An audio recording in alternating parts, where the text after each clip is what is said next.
Okay, let's talk about the home switches on a machine. So, how does the machine initialize itself when we wake it up? You know, it doesn't know where it is. So, the thing that happens is the machine moves over and out, and then it slowly comes back to this corner and it looks for home switches for X and Y. And I'll show you where those are in a minute. And then it turns the cutting head and finds the home switch on the Z-axis. Okay, so let's look at where those are. So I've taken the cover off the side of my cutting head, and on this machine, the home switch is located right there. I can see it from the back, and this actually has a light on the back of it. Some of the home switches on some Eclipses are inside the black box, and you cannot see them unless you take the cutting head apart. Okay, that's the Z-axis home switch.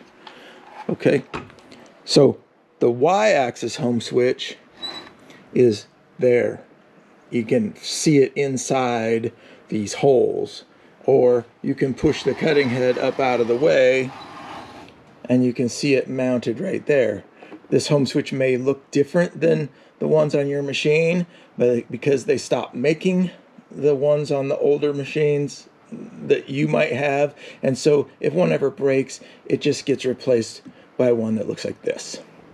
Okay, so that determines when that switch gets tripped, the machine knows that it's found its home position and a little light will come on.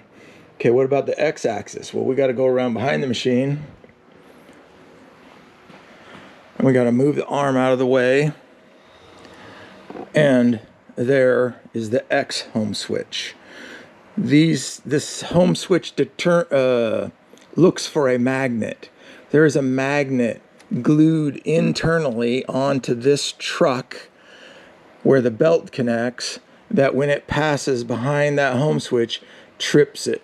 And so when this comes all the way over here, it finds the home switch, and you saw the light come on right there.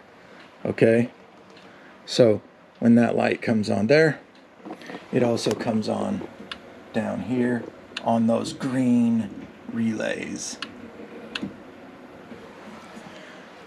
Okay, that's where your home switches are.